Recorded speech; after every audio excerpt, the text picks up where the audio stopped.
నమస్కారం ఘంటారావానికి స్వాగతం. ముందుగా ప్రధానాంశాలు.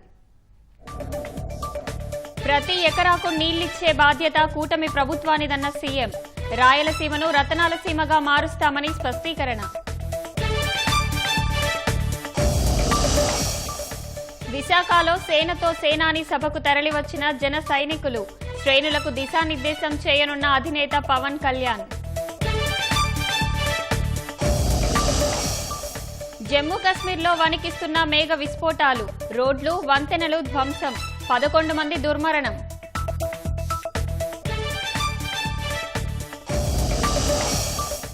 రెండు రోజుల పర్యటనకు చైనా చేరుకున్న ప్రధాని. అధ్యక్షుడు జిన్పింగ్తో ఆర్థిక ద్వైపాక్షిక బంధాలపై రేపు చర్చ.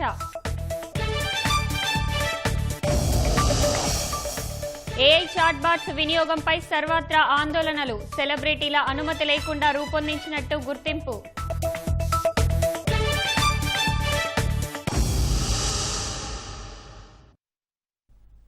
కుప్పం నియోజకవర్గ ప్రజలకు 2 ఏళ్ల ముందే కృష్ణా పుష్కరాలు వచ్చాయని సీఎం చంద్రబాబు అన్నారు. ఎవరెన్ని అడ్డంకులు సృష్టించినా తన జల సంకల్పాన్ని దెబ్బతీయలేరని తేల్చి చెప్పారు. హంద్రీనీవా సుజల స్రవంతి ద్వారా కుప్పంలోని పరమసముద్రం చెరువుకు కృష్ణా జలాలు చేరుకున్న వేళ నిర్వహించిన సభలో ఆయన పాల్గొన్నారు. ఎన్టీఆర్ సీఎంగా ఉన్నప్పుడు మిగులు జలాలు రాయలసీమకు తరలించాలని సంకల్పించినట్లు గుర్తు చేశారు. రాయలసీమ అభివృద్ధికి బ్లూ ప్రింట్ తయారు చేసుకున్నామన్న ఆయన హంద్రీనీవా గాలేరు నగరి ద్వారా అన్ని రిజర్వాయర్లకు నీళ్లిస్తామన్నారు. ప్రశాంతమైన కుప్పంలో రప్పారప్ప రాజకీయాలు చేయాలని చూశారంటూ ఆక్షేపించారు. ఇలాంటి రాజకీయాలు చేయాలనుకుంటే ప్రజలు ఎప్పటికీ క్షమించరన్నారు. హంద్రీనీవా ద్వారా వచ్చే ఏడాది నాటికి చిత్తూరుకు కూడా నీళ్లిస్తామన్నారు. చెక్ డ్యామ్లని రిపేర్లుంటే అన్ని పూర్తి చేస్తాం. పాలార్ని మొత్తం కళకళలాడించే బాధ్యత, జల కళనిచ్చే బాధ్యత ఈ ప్రభుత్వం తీసుకుంటాం. అక్కడి నుంచి అన్ని చెరువులకు ఎస్టిమేషన్లు తయారు చేస్తాం. ఈ సంవత్సరం వీలైతే ఎన్ని చెరువులకు వీలైతే అన్ని చెరువులకు నీళ్లు ఇస్తాం. రాబోయే సంవత్సరం మిగిలిన ప్రాంతాలకు కూడా, మిగిలిన చెరువులకు కూడా నీళ్లు ఇస్తాం. ఈ రాష్ట్రంలో ప్రతి ఎకరాకు నీళ్లు ఇవ్వగలిగితే నా జన్మ సార్థకం అవుతుందనే ఆలోచనతో ముందుకు పోతున్నా. దీనికి ఒకటే మార్గం, నదుల అనుసంధానం జరగాలి. సముద్రం లేకపోయే నీళ్లు మన పొలాలకు కానీ మళ్లించుకోగలిగితే సమస్య ఉండదు. ఇప్పుడుండే రిజర్వాయర్లన్నింటిలో నీళ్లు నింపుతాం.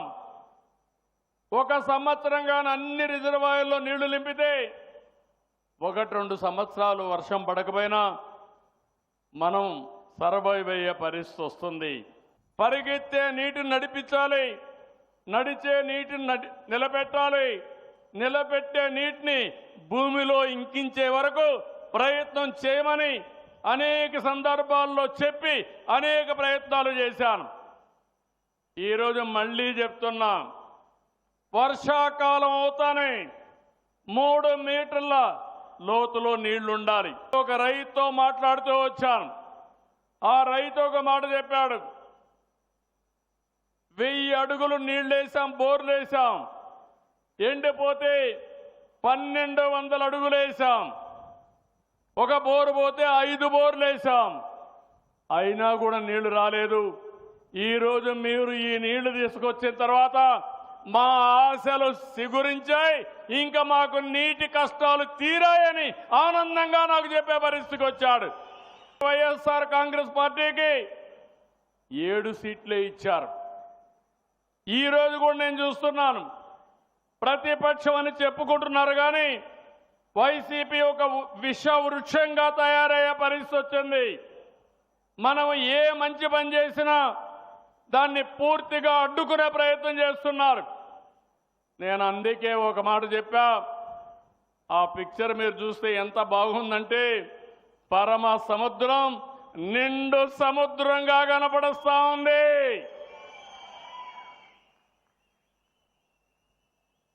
ఇది చూసిన తర్వాత ఒక సంకల్పంతో చెప్తున్నాను, ఎవరు ఎన్ని అడ్డంకులు చేసినా నా సంకల్పాన్ని దెబ్బతీయలేరు.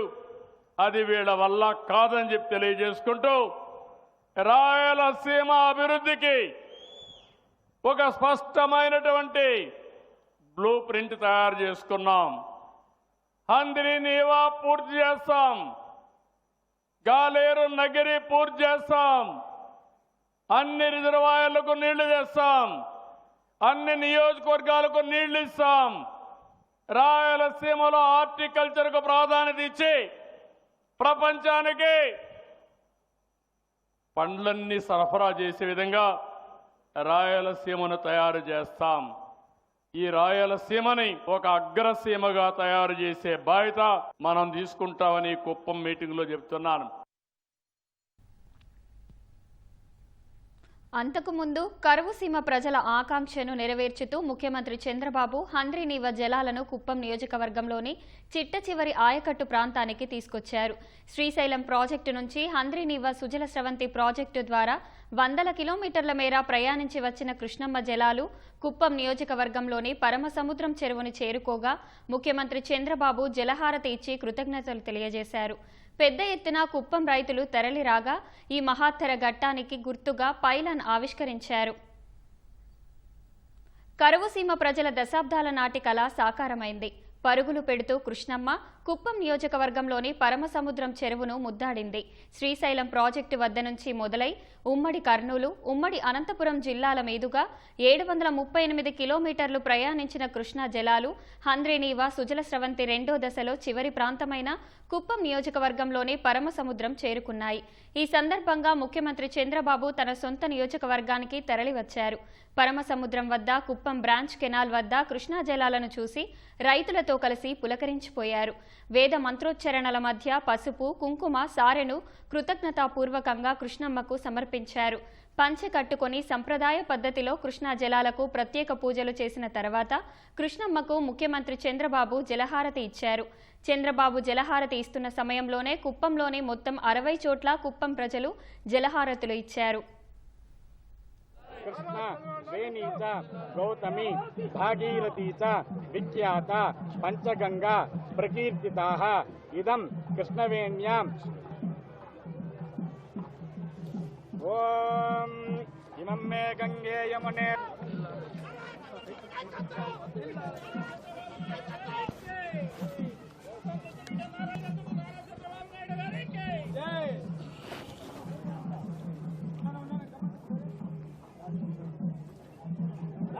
చంద్రబాబు నాయుడు గారి నాయకత్వం.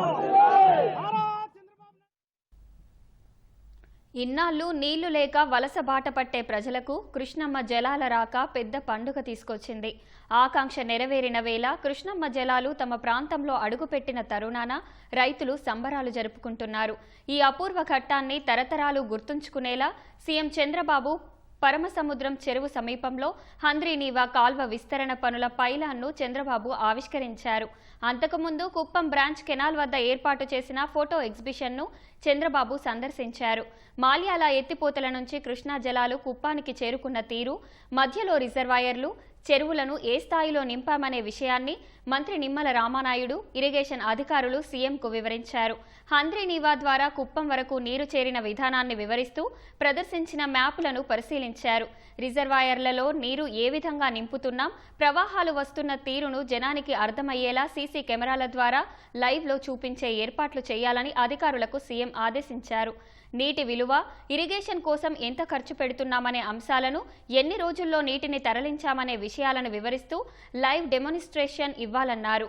చిన్నారులకు, యువతకు నీటి విలువ, ప్రభుత్వం తీసుకుంటున్న చర్యలపై అవగాహన పెంచడంతో పాటు చరిత్ర కూడా తెలియజెప్పాల్సిన అవసరం ఉందని సీఎం అన్నారు.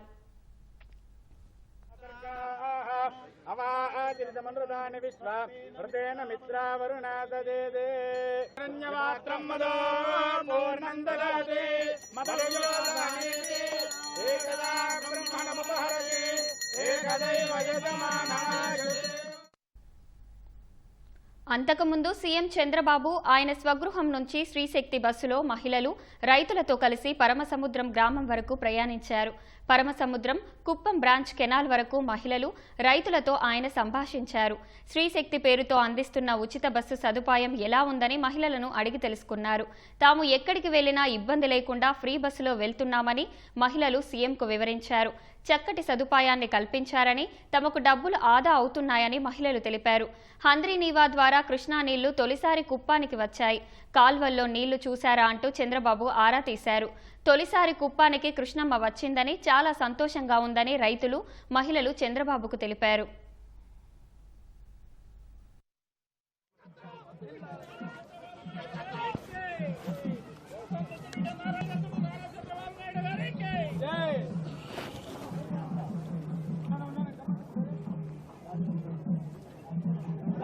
చంద్రబాబు నాయుడు గారి నాయకత్వం, చంద్రబాబు నాయుడు గారి నాయకత్వం.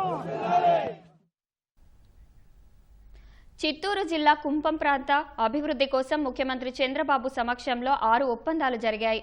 కుప్పం పరిధిలో వ్యర్థాల నుంచి సంపద కార్యక్రమం అమలు కోసం ఏజీఎస్ ఐటీసీతో ఒప్పందం కుదిరింది. వ్యర్థాల సుస్థిర నిర్వహణపై ఇంటింటి ప్రచారం, పాఠశాలల్లో 15 ఏళ్ల పాటు అవగాహన కార్యక్రమాలు నిర్వహించేలా ఒప్పందం జరిగింది. మహిళా సంఘాలు తయారు చేసిన ఉత్పత్తులకు గ్రామీణ ప్రాంతాల్లో మార్కెటింగ్ అంశాలపై షీలీడ్స్ సంస్థతో ఒప్పందం కుదిరింది. కుప్పం నియోజకవర్గంలో 10,000 మంది మహిళల్ని పారిశ్రామికవేత్తలుగా తయారు చేయడంతో పాటు గ్రామీణ మార్కెట్లను అందిపుచ్చుకునేలా శిక్షణ ఇచ్చేందుకు ఎంఓయూ జరిగింది. కుప్పంలో 1100 కోట్ల పెట్టుబడితో మీడియం డెన్సిటీ ఫైబర్ బోర్డును ఉత్పత్తి చేయనున్న కింగ్స్ వుడ్ సంస్థతో ఒప్పందం చేసుకున్నారు. ఈ యూనిట్ ఏర్పాటుతో 2,000 మందికి ప్రత్యక్షంగా ఉద్యోగాలు అవకాశాలు లభించనున్నాయి. 2-సీటర్ ట్రైనింగ్ ఎయిర్ క్రాఫ్ట్ తయారీ యూనిట్ ఏర్పాటు చేసేందుకు 150 కోట్లతో 2-సీటర్ విమానాల తయారు చేయనున్న పయనీర్ యాంప్స్ ఒప్పందం చేసుకుంది. బెంగళూరుకు చెందిన స్పేస్ టెక్నాలజీ సంస్థ ఏథ్రియల్ ఎక్పోఫ్లోరేషన్ గిల్డ్తో మరో ఒప్పందం జరిగింది. Medium lift launching rocket Razor Crest MK1 తయారీ ఫ్యాక్టరీ ఏర్పాటుకు ఒప్పందం కుదిరింది. 500 కోట్ల పెట్టుబడిని 3 దశల్లో పెట్టేలా కార్యాచరణ రూపొందించారు. కుప్పంలో మామిడి, జామ, టమాటో పల్ప్ యూనిట్లు ఏర్పాటు చేయనున్నారు.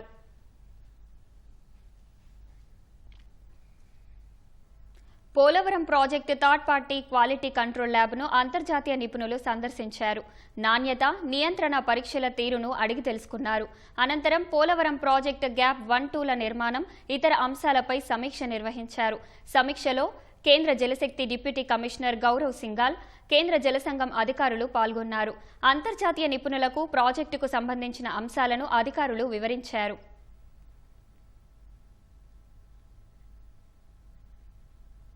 శ్రీశైలాన్ని కొత్తగా ఏర్పాటయ్యే మార్కాపురం జిల్లాలో కలపాలన్న ప్రతిపాదనేదీ లేదని మంత్రి డోలా శ్రీ బాల వీరాంజనేయ స్వామి స్పష్టం చేశారు. శ్రీశైలాన్ని మార్కాపురం జిల్లాలో కలపాలన్న ప్రచారంపై స్పందించిన మంత్రి, పవిత్ర పుణ్యక్షేత్రం కొలువైన ప్రాంతాన్ని వివాదాల్లోకి లాగడం మంచిది కాదని హితవు పలికారు. కొందరు 2 ప్రాంతాల మధ్య చిచ్చు పెట్టేందుకు ప్రయత్నం చేస్తున్నారని విమర్శించారు. ఎవరూ ఆందోళన చెందొద్దని సూచించారు. మార్కాపురం జిల్లా ఏర్పాటు గురించి గతంలో పార్టీ చెప్పిన విధంగా ఈరోజు మంత్రివర్గ ఉపసంఘానికి సంబంధించినటువంటిది ప్రతిపాదనలు వచ్చాయి. కొంతమంది 2 జిల్లాల మధ్య చిచ్చు పెట్టే విధంగా శ్రీశైలం పవిత్ర పుణ్యక్షేత్రం, ఈ శ్రీశైలాన్ని కూడా వివాదాలకు లాగడం మంచిది కాదు. ఇక్కడ ప్రజలెవరూ కూడా ఆందోళన చెందాల్సిన పని లేదు. మనం ఉన్నటువంటి దాన్ని ఎలా చేయాలనే దాని మీద మంత్రివర్గం అంటుంది. కాబట్టి ఒక వ్యక్తిగత కోసం మీడియా ద్వారా దుష్ప్రచారాలు చేయొద్దు. ఏ జిల్లాలో ఉన్నాయో ఆ జిల్లాలకు సంబంధించి వెళ్తాయి. మంత్రివర్గ ఉపసంఘం పరిశీలన చేస్తుంది. కొత్త జిల్లాలో మనం పెట్టిన ప్రతిపాదన ఏంటంటే మార్కాపురం, దర్శి, ఎర్రగొండపాలెం, గిద్దలూరు, కనిగిరితోటి పశ్చిమంలో మార్కాపురం జిల్లా ప్రతిపాదించాం. అంతేకాకుండా ఇక్కడ శ్రీశైలాన్ని వివాదాల్లో లాగటం ఇట్లాంటి ప్రయత్నం చేయొద్దు. ఇప్పుడు ఒక కమిటీ ఉంది, కమిటీ నిర్ణయం తీసుకుంటుంది. నెల్లూరులో కంటైనర్ సబ్స్టేషన్ ఏర్పాటుకు మంత్రి నారాయణ శంకుస్థాపన చేశారు. 4,20 లక్షల రూపాయల వ్యయంతో పట్టణంలోని స్వతంత్ర పార్కులో ఈ సబ్స్టేషన్ ఏర్పాటు చేస్తున్నారు. నెల్లూరులో మొట్టమొదటి కంటైనర్ సబ్స్టేషన్కు శంకుస్థాపన చేశామని మంత్రి వెల్లడించారు. ఆధునిక పరిజ్ఞానంతో తక్కువ స్థలంలోనే కంటైనర్ సబ్స్టేషన్ ఏర్పాటు చేసుకునే అవకాశం వచ్చిందన్నారు. సబ్స్టేషన్ అందుబాటులోకి వస్తే వినియోగదారులకు నాణ్యమైన విద్యుత్ అందుబాటులోకి వస్తుందని చెప్పారు. కంటైనర్ సబ్స్టేషన్ అంటే పాత సబ్స్టేషన్ లాగా పెద్ద పెద్ద కాలమ్స్ వేసి పెద్దవి చేసేది కాదు. నెల్లూరులో మొదటిది ఫస్ట్ కంటైనర్ సబ్స్టేషన్. అంటే చాలా తక్కువ సైట్లో హై టెక్నాలజీతో ఇండోర్లో ఉండేది కట్టారు. దీనికి యాక్చువల్గా ఇది చేయటం వల్ల గాంధీ బొమ్మ, Pogathota, trunk road, shopping malls, ఆ ఏరియాలో ఉండే వాణిజ్య దుకాణాలు, ఆ ఏరియాలో అయితే ఇప్పుడు కొంత ఫ్లక్చుయేషన్స్ వస్తుంది. దానివల్ల ఇబ్బంది పడుతున్నారు. ఇది పూర్తయితే ఆ ఏరియాలో ఫ్లక్చుయేషన్స్ నివారించవచ్చు. ఇది రిమోట్తోనే ఆపరేట్ చేస్తారు. దాదాపు దీనివల్ల 5,000 హౌసెస్ ఉండే ఏరియాకు మొత్తానికి స్వచ్ఛమైన అంటే నిరంతరాయంగా వచ్చే కరెంటుని, క్వాలిటీ యొక్క కరెంటుని ఇస్తుంది. దాన్ని అధికారులు 4 నెలల్లో పూర్తి చేస్తా ఉన్నారు. వాళ్ళందరూ నేను ప్రత్యేకంగా అభినందిస్తున్నాను. Thank you. నూతన బార్ పాలసీ 2025-2028కి సంబంధించి రాష్ట్ర ప్రభుత్వం బార్ల కేటాయింపు ప్రక్రియను ప్రారంభించింది. విశాఖ, ఎన్టీఆర్, కడప జిల్లాల్లో కొత్త మద్యం బార్ల ఏర్పాటుకు లాటరీ ప్రక్రియను జిల్లా అధికారులు చేపట్టారు. విశాఖ జీవీఎంసీ పరిధిలో 131 బార్లకు గాను 263 దరఖాస్తులు వచ్చాయి. గీత కులాలకు 10, జనరల్ కేటగిరీ అభ్యర్థులకు 57 బార్లను కేటాయిస్తూ లాటరీ ప్రక్రియను నిర్వహించారు. కడప జిల్లాలో 27కు గాను కేవలం 12 బార్లకు మాత్రమే దరఖాస్తులు వచ్చాయి. ఎన్టీఆర్ జిల్లాలో మొత్తం 140 బార్లకు నోటిఫికేషన్ విడుదల చేయగా ఓపెన్ కేటగిరీలో 62 బార్లకు లాటరీ తీశారు. సెప్టెంబర్ 1 నుంచి కొత్త బార్లను ప్రారంభించనున్నారు. దరఖాస్తులు రాని బార్లకు తిరిగి నోటిఫికేషన్ విడుదల చేసే అవకాశాలు ఉన్నాయని అధికారులు తెలిపారు. రేపటి నుంచి జరిగే షాంఘై సహకార సంస్థ SCO శిఖరాగ్ర సదస్సులో పాల్గొనేందుకు ప్రధాని నరేంద్ర మోదీ చైనా చేరుకున్నారు. జపాన్ పర్యటన ముగించుకొని నేరుగా SCO సదస్సు జరిగే తియాన్జిన్ నగరానికి ప్రధాని చేరుకున్నారు. దాదాపు 7 ఏళ్ల తర్వాత చైనాలో అడుగుపెట్టిన మోదీకి ఘన స్వాగతం లభించింది. ఇక్కడ 2 రోజుల పాటు పర్యటించనున్న ప్రధాని SCO సదస్సులో పాల్గొంటారు. చైనా అధ్యక్షుడు జిన్పింగ్తో భేటీ కానున్న ఆయన ఇరు దేశాల ఆర్థిక, ద్వైపాక్షిక సంబంధాలపై చర్చలు జరపనున్నారు. అటు రష్యా అధినేత పుతిన్తో పాటు సదస్సుకు హాజరయ్యే ఇతర దేశాల నేతలతోనూ మోదీ సమావేశం కానున్నారు.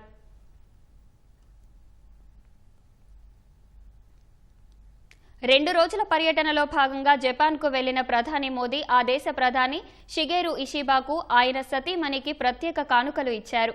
ఆంధ్రప్రదేశ్లో దొరికే అరుదైన చంద్రకాంత రాయితో చేసిన రామెన్ బౌల్స్ను, వెండి చాప్స్టిక్స్ను ఇషిబాకు మోదీ బహుకరించారు.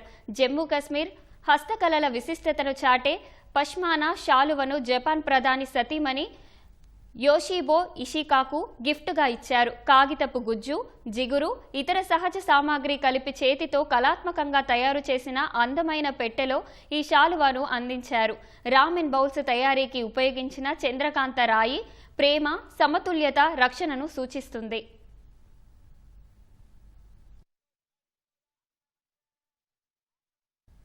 బీజేపీ, ఆర్ఎస్ఎస్ ఎన్నికల సంఘం కలిసి దేశంలో ఓట్ల చోరీకి పాల్పడుతున్నాయని లోక్సభలో విపక్ష నేత రాహుల్ గాంధీ ఆరోపించారు.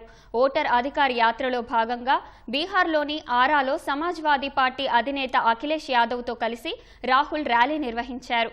అనంతరం బహిరంగ సభలో పాల్గొన్న రాహుల్ గాంధీ బీజేపీపై తీవ్ర విమర్శలు గుప్పించారు. బీహార్లో నిర్వహించిన ఓటర్ జాబితా ప్రత్యేక సమగ్ర సవరణ దేశ రాజ్యాంగం, ప్రజాస్వామ్య వ్యవస్థపై జరిపిన దాడిగా రాహుల్ అభివర్ణించారు. ఓట్ల చోరీకి వ్యతిరేకంగా బీహార్లో చేపట్టిన ఓటర్ అధికార్ యాత్ర దేశవ్యాప్త ఉద్యమంగా మారుతుందన్నారు. మహారాష్ట్ర సహా ఇతర రాష్ట్రాలలో ఓట్ల చోరీ చేయడంలో బీజేపీ విజయవంతమైందని ఆరోపించారు. బీహార్లో మాత్రం ఒక్క ఓటు కూడా చోరీ చేయనివ్వబోమని చెప్పారు. ఓటు అనేది దళితులు, మైనారిటీలు, మహిళలకు ఒక హక్కు అన్న రాహుల్ ఎన్నికల్లో విజయం సాధించేందుకు నరేంద్ర మోదీ ప్రభుత్వం వారి ఓట్లను చోరీ చేస్తోందని ఆరోపించారు. తాము చేపడుతున్న కార్యక్రమాలతో ప్రజలు బీజేపీ నాయకులను ఓటు దొంగలుగా పిలుస్తారని రాహుల్ గాంధీ చెప్పారు.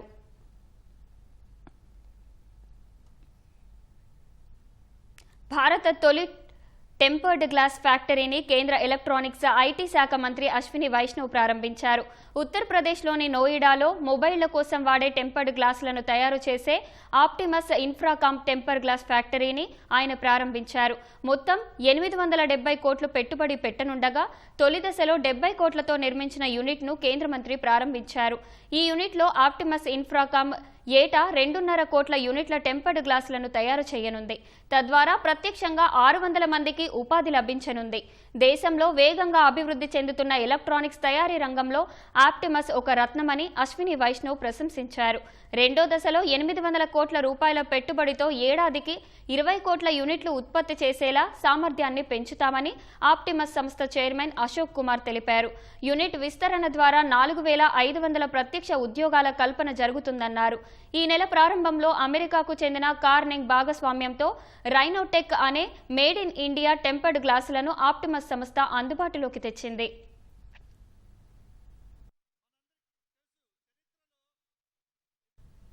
పంజాబ్ నేషనల్ బ్యాంక్ పీఎన్బీని 6,300 కోట్ల రూపాయల మేర మోసం చేసిన కేసులో కీలక నిందితుడు వజ్రాల వ్యాపారి మెహుల్ చోక్సీ బెయిల్ పిటిషన్ను బెల్జియం అప్పీళ్ల కోర్టు తిరస్కరించింది. చోక్సీని భారత్ను అప్పగించే కేసు మరో కోర్టు ముందు ఉన్న వేళ ఈ పరిణామం చోటు చేసుకుంది. సిబిఐ బలమైన కారణాలు చూపడంతో బెల్జియం కోర్టు అప్పీల్స్ను కొట్టివేసింది. చోక్సీ ఇప్పటికే అనేక దేశాల న్యాయ పరిధుల నుంచి తప్పించుకున్నారని, బెయిల్ ఇస్తే మరో దేశానికి పారిపోతారని సిబిఐ వాదించింది. సిబిఐ విజ్ఞప్తి మేరకు మెహుల్ చోక్సీని ఏప్రిల్లో బెల్జియం అధికారులు అరెస్టు చేశారు. ఆయన దాఖలు చేసిన బెయిల్ పిటిషన్ను కోర్టు కొట్టివేసింది. తనను హౌస్ అరెస్టులో ఉంచాలని చోక్సీ చేసిన విజ్ఞప్తిని సైతం తిరస్కరించింది. చోక్సీని భారత్కు అప్పగించాలనే విజ్ఞప్తిపై సెప్టెంబర్ నెల మధ్యలో బెల్జియం కోర్టు విచారణ జరపనుంది. ఇందుకోసం బెల్జియం అధికారులకు సిబిఐ సహకరించనుంది. జమ్మూ కశ్మీర్ బందిపురా జిల్లాలోని నౌషేరా సెక్టార్లో ఈ నెల 28న జరిగిన ఎన్కౌంటర్లో కీలక ఉగ్రవాది హతమయ్యాడు. 100కు పైగా ఉగ్రవాద చొరబాట్లకు కారకుడు హ్యూమన్ జీపీఎస్గా పిలువబడే బాగు ఖాన్ అలియాస్ సముందర్ చాచాను కాల్చి చంపినట్లు సైనిక వర్గాలు తెలిపాయి. అతడు మరో ఉగ్రవాదితో కలిసి భారత్లోకి చొరబడేందుకు యత్నిస్తుండగా సైన్యానికి చెందిన చినార్ కాప్స్ కాల్పులు జరిపి హతమార్చింది. 1995 నుంచి పాక్ ఆక్రమిత కశ్మీర్ నుంచి బాగు ఖాన్ కార్యకలాపాలు నిర్వహిస్తున్నాడు. వివిధ ప్రాంతాల నుంచి 100కు పైగా చొరబాట్లకు బాగు ఖాన్ సూత్రధారిగా వ్యవహరించాడని సైనిక వర్గాలు వెల్లడించాయి. ఎలాంటి కఠిన మార్గాల్లోనైనా ఉగ్రమూకలు భారత్లోకి చొరబడేందుకు ఇతడు సహాయం చేసేవాడని, అందులో ఎక్కువ భాగం విజయవంతం అయ్యాయని పేర్కొన్నాయి. హిజ్బుల్ ముజాహిద్దీన్తో బాగు ఖాన్కు సంబంధాలున్నాయని ఆర్మీ వర్గాలు తెలిపాయి.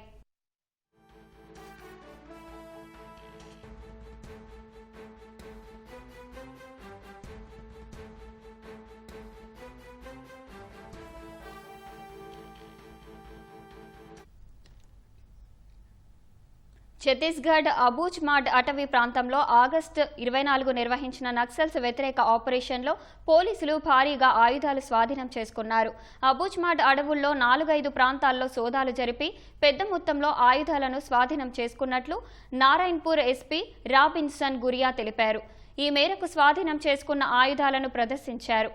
డిఆర్జీ, ఎస్టీఎఫ్, ఐటీబీపీ పోలీసుల సంయుక్త సోదాల్లో ఆయుధాలు దొరికినట్లు వివరించారు. లొంగిపోయిన మావోయిస్టులు ఈ ఆయుధాల డంపును వదిలేసినట్లు గుర్తించారు. బుధవారం బస్తర్ రీజియన్కు చెందిన 30 మంది మావోయిస్టులు లొంగిపోగా వారికి బీజాపూర్ జిల్లాలో పునరావాసం కల్పించారు. తమ ప్రభుత్వ పాలసీ కారణంగానే నక్సల్స్ జనజీవన స్రవంతిలోకి వస్తున్నారని ఛత్తీస్గఢ్ ఉప ముఖ్యమంత్రి విజయ్ శర్మ తెలిపారు.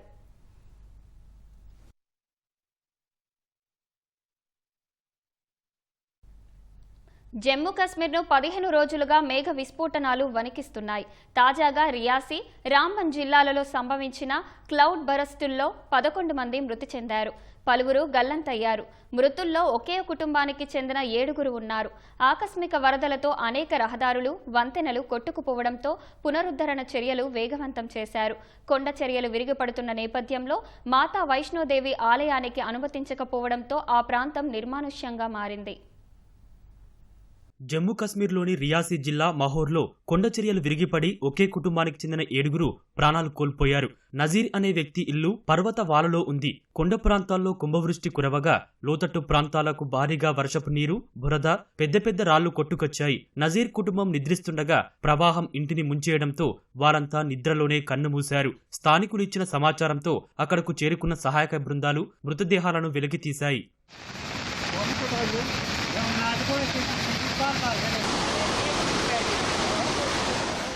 రాంబన్ జిల్లాలోని ఖుని నల్ల ప్రాంతంలో క్లౌడ్ బరస్ట్ జరిగి దిగువ ప్రాంతాల్లో మెరుపు వరదలు పోటెత్తాయి. 4 గ్రామస్తులు చనిపోగా పలువురు గల్లంతయ్యారు. వరద ప్రవాహానికి పలు ఇళ్లు ధ్వంసమవగా కొన్ని పూర్తిగా కొట్టుకుపోయాయి. కొండచర్యలు బిల్చారి నదిలో పడిపోవడంతో నదీ ప్రవాహం ఆగిపోయి అక్కడి దిగువ ప్రాంతాలకి భారీగా నీరు చేరుతోంది. 20 ఇళ్లు వరదలో మునిగిపోయే ప్రమాదం ఉంది. దీంతో ముందు జాగ్రత్త చర్యగా ఆ ప్రాంతాన్ని అధికారులు ఖాళీ చేయించారు.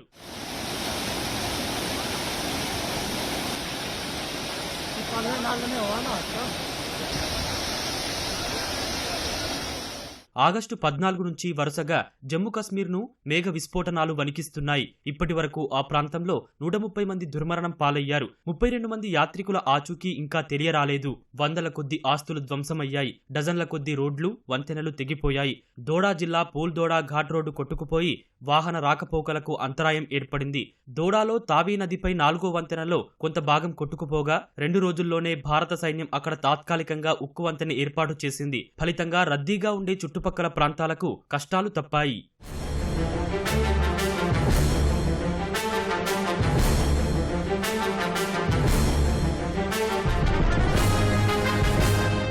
ఈ వారం ప్రారంభంలో రియాసీ జిల్లాలోని త్రికూట పర్వతంపై గల మాతా వైష్ణోదేవి ఆలయం వద్ద కొండచర్యలు విరిగిపడి 34 మంది భక్తులు మృతి చెందారు.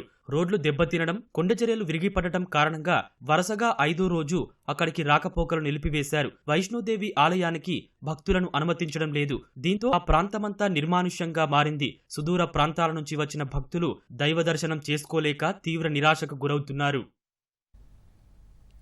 గుజరాత్లోని పలు ప్రాంతాల్లో కురుస్తున్న భారీ వర్షాలకు జనజీవనం స్తంభించింది. 3 రోజులుగా కురుస్తున్న వర్షాలకు చెరువులు, ఆనకట్టలు, సరస్సులు ఉప్పొంగాయి. హలోల్ నగరంలో భారీ వర్షం కురిసింది. ప్రధాన రహదారులపై నీరు చేరింది. హలోల్ బస్టాండ్ సమీపంలోని హవేలీ ఆలయం, కొత్త కూరగాయల మార్కెట్, అగ్నిమాపక కేంద్రంలోకి నీరు చేరింది. కాలనీల్లోకి నీరు చేరి వాహనాలు నీట మునిగాయి. గత 24 గంటలుగా కురుస్తున్న వర్షానికి భరూచ్ జిల్లా అంకలేశ్వర్ పరిసర ప్రాంతాలు జలమయమయ్యాయి. పిరామన్ గ్రామాన్ని NH-48ని కలిపే రహదారిని మూసివేశారు. గ్రామానికి రాకపోకలు నిలిచిపోవడంతో ప్రజలు ఇబ్బందులు పడుతున్నారు. పంచమహల్ జిల్లా గోద్రా తాలూకాలోని సంపా గ్రామం వద్ద కాజ్వేపై వరద ఉధృతంగా ప్రవహిస్తోంది. 2 బైక్పై వాగు దాటేందుకు ప్రయత్నించగా ప్రవాహ తీవ్రతకు వాహనం కొట్టుకుపోయింది. బైక్పై ఉన్న 2 ప్రాణాలతో బయటపడ్డారు. ఆనంద్ జిల్లాలోని ఉమ్రెట్ పట్టణంలో రహదారులు చెరువులను తలపిస్తున్నాయి. వాహనదారులు తీవ్ర ఇబ్బందులు పడుతున్నారు. హిమ్మత్ నగర్లో రాత్రి నుంచి కురుస్తున్న వర్షానికి బయట పార్క్ చేసిన 20 కార్లు నీట మునిగాయి.